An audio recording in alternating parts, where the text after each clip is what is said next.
Hello guys, स्वागत है आप सबका हमारे YouTube channel S Mishra classes में।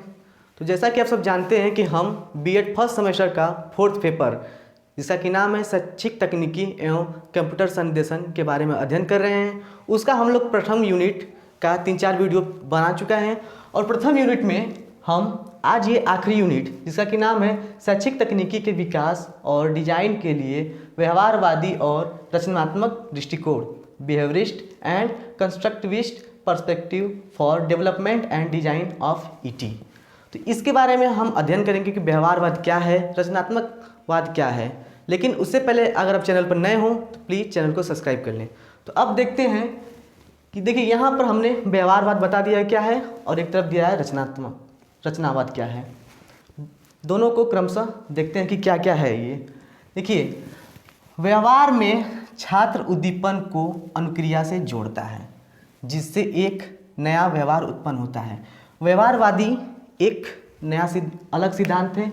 इसमें हम पुनर्बलन पर ज़्यादा जोर देते हैं और उद्दीपन के द्वारा ही अनुक्रिया कराने पर ज़्यादा जोर देते हैं। प्रारंभ में अधिगमकर्ता निष्क्रिय होता है, जो उद्दीपन देखकर ही अनुक्रिया करता है। वह प्रारंभ में कोरी स्लेट की भांति होता है। देखिए, छोटा बच्चा है, उसको जब तक लालच नहीं देंगे वो कोई काम नहीं करता है। वही व्यवहारवाद इसी के अंतर्गत आता है कि कोई भी छात्र से कोई भी काम कराना है, किसी बालक से कोई भी काम कराना है तो या तो उसको पुनर्बलन के रूप में कोई टॉफ़ी बिस्किट कुछ भी दे, शाबाशी भी देंगे। अगर वो काम कर लिया तो वो पुनर्बलन है, वो उसी क्रिया को बार बार करता रहता है। तो ये व्यवहारवाद के अंतर्गत आता है। उसका व्यवहार पुनर्बलन तथा अनुशासन से भी प्रभावित होता है। अनुशासन में रहेगा, उससे उसका व्यवहार चेंज होगा, पुनर्बलन के द्वारा भी उसका व्यवहार चेंज होगा। तो व्यवहारवाद में पुनर्बलन उद्दीपन के द्वारा हम बच्चों का व्यवहार में परिवर्तन करते हैं। आगे अगला देखिए, ये है रचनावाद क्या कहता है कि इस सिद्धांत में जो लर्नर है स्वयं ज्ञान का सृजन करता है तथा स्वयं के व्यक्तिगत अनुभव एवं अंतःक्रिया द्वारा ज्ञान का निर्माण करता है। देखिए, इसमें क्या है, कोई भी बच्चा है, कोई भी लर्नर है, वह खुद से सीखता है, वो अपने अनुभवों से सीखता है। लर्नर एक सक्रिय सहभागी के रूप में तथा शिक्षक एक सुविधा प्रदाता फैसिलिटेटर का कार्य करता है। शिक्षक का जो कार्य रहता है सिर्फ उनको थोड़ा सा सहारा देने के लिए, बस थोड़ा सा दिशा दिखाने के लिए, और सारे काम छात्र खुद करता है। इसमें रचनावाद का उपयोग तब होगा जब अधिगमकर्ता का नियंत्रण अधिगम परिस्थिति पर होता है। देखिए, इसको थोड़ा सा ये देखिए, ये सबसे बढ़िया पॉइंट है। ये रचनावाद कब होगा, जब बच्चे बड़े होते हैं, जब वो जान जाते हैं कि हम कैसे पढ़ेंगे, कैसे पढ़ना है, कैसे लिखना है, वो सब जानते हैं। टीचर सिर्फ एक फैसिलिटेटर, सिर्फ दिशा निर्देशक के रूप में रहता है। मैक्सिमम ये अपर में यूज हो जाता है और ये प्राइमरी में, क्योंकि प्राइमरी में जो बालक होता है उसको पता नहीं होता है कि कैसे शिक्षा ग्रहण की जाती है, कैसे पढ़ा जाता है, कैसे लिखा जाता है। इसलिए यहाँ पर शिक्षक उनको उद्दीपन पुनर्बलन के द्वारा बताते हैं और यहाँ पर लर्नर जो है वो खुद सक्रिय रूप में रहता है और अपना शिक्षण कार्य करता है। अब हम देखेंगे कि व्यवहारवाद में आगे शैक्षिक तकनीकी के क्षेत्र में क्या क्या उसके उपयोग हैं। आइए देखते हैं। अगला है व्यवहारवादी दृष्टिकोण। देखिए, व्यवहारवादियों ने क्या कहा कि व्यवहारवादियों द्वारा प्रतिपादित अधिगम सिद्धांत के अनुसार अधिगम उद्दीपन को प्रतिक्रिया के साथ सहसंबंधित करने की एक यांत्रिक प्रक्रिया है। यानी कि इनके द्वारा जो सिद्धांत प्रस्तुत किया गया उसमें उद्दीपन को एक यांत्रिक प्रक्रिया के रूप में सहसंबंधित किया गया है कि इसमें उद्दीपन को अधिगम क्यों प्रतिक्रिया करने के लिए कोई भी चीज़ से अगर कराना है तो उसके लिए उद्दीपन यानी पुनर्बलन कुछ न कुछ उनको देना पड़ेगा, जो एक नए व्यवहार को जन्म देती है। अगर कोई भी चीज़ आप किसी से कराना चाहते हैं, उनको थोड़ा सा पुनर्बलित कीजिए तो वो एक नए सिचुएशन में, एक नए व्यवहार में चले जाएंगे। वही कह रहे हैं कि वो एक नए व्यवहार को जन्म देती है। कुछ मनोवैज्ञानिकों के अनुसार इस व्यवहार को पुनर्बलन द्वारा निश्चित सुदृढ़ किया जाता है। यहाँ पर थोड़ा सा गलत है। कुछ मनोवैज्ञानिकों के द्वारा इस व्यवहार को पुनर्द्वारा सुदृढ़ किया जाता है, यानी कि कोई भी प्रतिक्रिया कराना है कोई भी अधिगम में, तो उसको पुनर्बलन के द्वारा और भी मजबूत कर सकते हैं। इनमें से देखिए दो व्यवहारवादी के यहाँ पर मैंने लिखा है, पावलोव का अधिगम सिद्धांत और वाटसन का अधिगम सिद्धांत।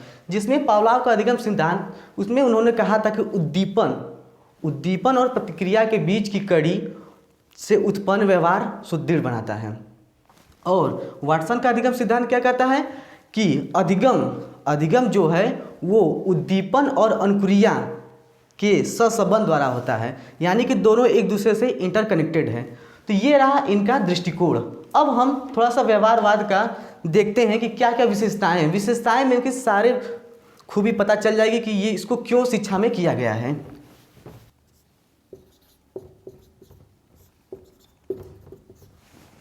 देखिए व्यवहार तकनीकी की विशेषताएं, कैरेक्टरिस्टिक्स ऑफ बिहेवियर टेक्नोलॉजी।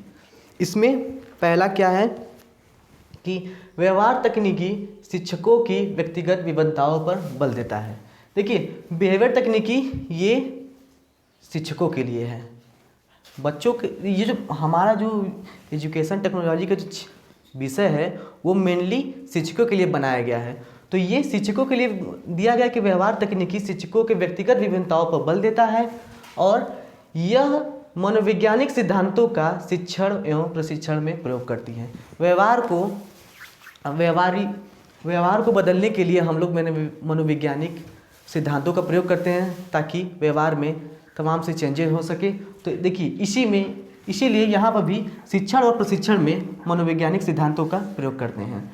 यह व्यवहारिक उद्देश्यों के साथ ज्ञानात्मक और कॉग्निटिव और क्रियात्मक एक्टिविटी बेस्ड उद्देश्यों की पूर्ति करता है। यह व्यवहार के साथ साथ ज्ञानात्मक और क्रियात्मक करने पर भी बल देता है और उनके उद्देश्यों की पूर्ति करता है। यह शिक्षण सिद्धांतों के विकास में सहायक है। इसके द्वारा देखिए शिक्षण सिद्धांत का विकास में सहायक है। व्यवहार के द्वारा कैसे कैसे शिक्षण किया जाता है, किस प्रकार से शिक्षण कराया जाए कि सही हो, अच्छे से शिक्षण हो रहा है कि नहीं हो रहा है, शिक्षक अच्छे से करा रहा है कि नहीं करा रहा है। अपने व्यक्तिगत चेंज भी कर सकता है अगर शिक्षण अच्छे से नहीं करा रहा है और उनका बिहेवियर चेंज नहीं हो रहा है, छात्रों का बिहेवियर चेंज नहीं हो रहा है, तो वो अपने व्यक्तिगत विभिन्नताओं पर बदल भी सकते हैं और सिद्धांतों का विकास में सहायक हो सकते हैं, पता चल सकता है। देखिए अगला है कि व्यवहार तकनीकी पाठ्यवस्तु एवं संप्रेषण दोनों शिक्षण पक्षों में सुधार एवं परिवर्तन लाती है। व्यवहार के द्वारा पता चल जाएगा कि आपको कैसे संप्रेषण करना है और पाठ्यवस्तु कैसी होनी चाहिए। ठीक, तो ये रहा व्यवहार तकनीकी की विशेषताएं। अब हम आगे देखेंगे कि रचनावाद क्या है।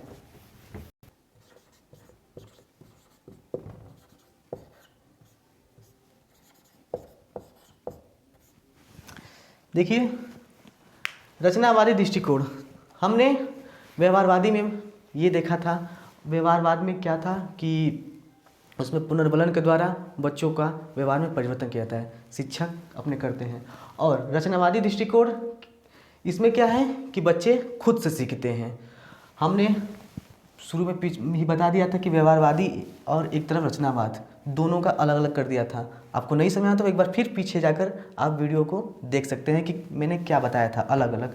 व्यवहारवाद में क्या था कि उसमें बच्चों को कोरी कागज, उसमें बच्चों को कोरी स्लेट, कोरी कागज, खाली श्यामपट्ट बताया गया था। लेकिन यहाँ पर वो नहीं कहा गया था कि ये खाली श्यामपट्ट है या फिर खाली कागज है, बच्चे अपना अनुभव खुद लेकर आते हैं। तो यहाँ देखते हैं कि क्या है व्यवहारवादी दृष्टिकोण। देखिए रचनावाद का उदय जीन पियाजे के संज्ञानात्मक विकास के सिद्धांत के फलस्वरूप हुआ। संज्ञानात्मक विकास 4 विकास दिए थे उन्होंने, उसके बाद से ही रचनावाद जो कंस्ट्रक्टिविस्ट जो पर्सपेक्ट है, दृष्टिकोण है, रचनावादी है, इन्हीं के विकास के साथ शुरू हो गया था। जिसके बाद में पियाजे के अलावा रूसी वैज्ञानिक लेव वाइटगुत्स्की का है जोन ऑफ प्रोक्सिमल डेवलपमेंट। आप अभी फर्स्ट सेमेस्टर में आगे जाएंगे, इन सभी के इंडिविजुअल सबके बारे में पढ़ना पड़ेगा। सीटेट की तैयारी करने के लिए ये सब पूछते रहते हैं, इन सब का सिद्धांत। ठीक है, गेने, ब्रूनर आदि मनोवैज्ञानिकों ने अपना महत्वपूर्ण योगदान दिया। ठीक, रचनावाद के अनुसार प्रत्येक शिक्षार्थी अपने स्वयं के लिए ज्ञान का निर्माण करता है। छात्र कोरी स्लेट नहीं होता है बल्कि वह अपने साथ पूर्व अनुभव लाता है। देखिए, कोई भी छात्र हो गया स्कूल में तो ऐसा थोड़ी नहीं कि उसको कुछ नहीं आता है। व्यवहारवाद के अनुसार क्या था कि छात्र को कुछ नहीं होता है, वो खाली कागज होता है, खाली स्लेट होता है, उसको हम किसी भी तरह से ढाल सकते हैं, व्यवहार क्या उनका व्यवहार किसी तरह से कर सकते हैं। और रचनावाद क्या बोला है कि ये खाली स्लेट नहीं होता है, बच्चे जो हैं कुछ न कुछ अनुभव लेकर आते हैं। सही बात भी है कि ऐसा थोड़ी नहीं है कि सब स्कूल में ही सिखाया जाता है, बच्चे घर से भी तो जाते हैं कुछ न कुछ सीखकर। अब गाय को तो स्कूल में नहीं बताया जाता कि हाँ गाय है, घर में ही पारिवारिक माहौल में ही बताया जाता कि वो गाय है, ये क्या है, सारी चीज़ें हैं। तो यही है कि वह अपना बाहरी ज्ञान लेकर बच्चे आते हैं। ठीक है, देखिए अब रचनावाद का अधिकतम मॉडल, देखिए रचनावाद का अधिकतम मॉडल में अधिगम मॉडल रचनावाद का अधिगम मॉडल में क्या है कि रचनावाद को कैसे किया गया है। देखिए इंगेज, ये 5E से रिलेटेड है, 1 2 3 4 5, ये 5E जो है यही रचनावाद का मॉडल इसी के अंतर्गत है। देखिए क्या है, पहला ई है कि इंगेज करना मीन्स आप किसी बच्चे को मस्तिष्क के बारे में, माइंड के बारे में बता रहे हैं, उसको वीडियो दिखा दिया। टेक्नोलॉजी क्योंकि पढ़ रहे हैं तो टेक्नोलॉजी में हम मस्तिष्क के बारे में बताने के लिए उसको एक वीडियो दिखा दिए। अब हम उसको काम पर लगा देंगे कि आप ये बताइए कि आपने क्या क्या देखा माइंड को जो क्या क्या देखा, तो वो लिखेंगे, अब वो लेकर आएंगे। दूसरा क्या है, एक्सप्लोर माने अन्वेषण करना। ठीक, वो माइंड का तो भाग पता कर लिए, अब हम उनको अन्वेषण माने एक्सप्लोर करने के लिए लगा देंगे कि अब माइंड का जो भाग है उसमें उसमें और क्या क्या है उसके बारे में पता लगाइए। अब बच्चे उसके लिए अब और सारी वीडियो देखेंगे, घर पर जाकर अगर उनके घर सुविधा है तो देखेंगे, कापी किताब कहीं से भी वो अन्वेषण एक्सप्लोर के माध्यम से जानकारी इकट्ठी करेंगे।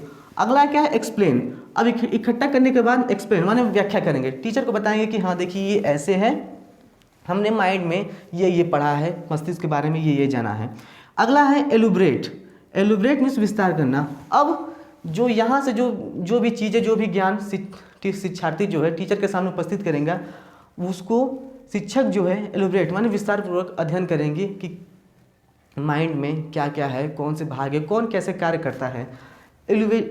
इवेल्युएट, अगला है इवेल्युएट मूल्यांकन करना। शिक्षक इसके द्वारा ये जान सकता है कि बच्चे जो है वो किस प्रकार से काम कर रहे हैं, वो कितना क्रिएटिव माइंड अपना रखते हैं, और जो मैंने उसको काम दिया उसको किस प्रकार से करते हैं, और वे इसके द्वारा वो उनका मूल्यांकन भी कर सकते हैं। देखिए ये है रचनावादी दृष्टिकोण, इसमें हमने वाइगोट्स की आगे जाके सब पढ़ेंगे। कोरी कागज स्लेट नहीं है। व्यवहारवाद में ये था कि उसमें हमको पुनर्बलन के द्वारा उनको अधिगम कराया जाता है, उनको हमेशा फोर्स किया जाता है। और यहाँ पर क्या है कि बच्चे खुद से सीखते हैं कि उनको क्या करना है क्या नहीं करना है, और टीचर जो है बस एक फैसिलिटेटर के रूप में रहता है और काम करता रहता है। देखिए व्यवहारवादी में क्या था कि उसमें पावलोव और वाटसन के बारे में मैंने बताया था, तो उसके बारे में आप लोग थोड़ा सा अगर विस्तृत अध्ययन कर लेंगे तो आपको और ज़्यादा समझ में आ जाएगा। पावलोव का वीडियो नीतीश सर बनाया है, बहुत अच्छी वीडियो, आप उसको देख सकते हैं। क्योंकि मैंने उसको बस शॉर्ट में इसलिए रखा, वीडियो बहुत ज़्यादा लंबी हो जाएगी, इसलिए मैंने उसका सिर्फ मुख्य पॉइंट बता दिया था। तो ये रहा रचनावादी दृष्टिकोण। अब हम देखते हैं कि रचनावादी दृष्टिकोण को क्यों टेक्नोलॉजी में लाया गया, उसकी क्या क्या विशेषताएं हैं।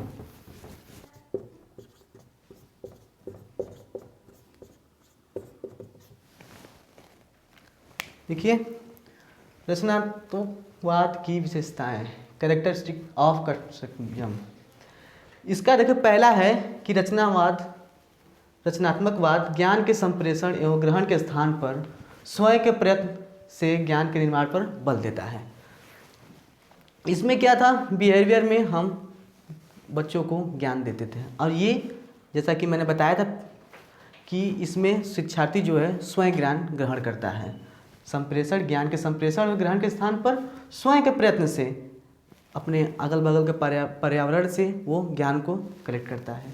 सीखने के लिए उचित पर्यावरण और सामूहिक क्रियाओं के आवश्यक मानता है। देखिए इसमें किसी भी बच्चों को टास्क देकर हम उनको सीखने के लिए लगा देते हैं, और वे उचित पर्यावरण के यहाँ ये है कि अब ये शिक्षक तो कोई भी टास्क दे दिया, अब बच्चे सामूहिक क्रिया अपने में, और अब जब बच्चे अपने में रहेंगे तो वो और ज़्यादा खुलकर रहते हैं, वो अपने हिसाब से, अब वो लोग अपने हिसाब से काम करते हैं और सामूहिक क्रिया करते हैं। दोनों लोग, सभी लोग मिलकर अपने साथ इंटरकनेक्टेड उस टास्क को पूरा करते हैं। यही सामूहिक क्रिया पर आवश्यक मानता है, इसकी विशेषताएं हैं, और इसी के द्वारा वो लोग अपना ज्ञान का अर्जन करते हैं। और देखिए कि अगला क्या है कि पूर्व ज्ञान के आधार पर नए ज्ञान के निर्माण पर बल देता है। जो लोग पिछले पूर्व ज्ञान जो लोग ग्रहण करके आए हैं स्कूल में, कॉलेज में, जो भी, उसी के आधार पर वो लोग नेक्स्ट ज्ञान, जो अगला जो उनका ज्ञान है, नए ज्ञान के निर्माण पर बल देता है, उसी के साथ वो लोग अपना जोड़ते हैं।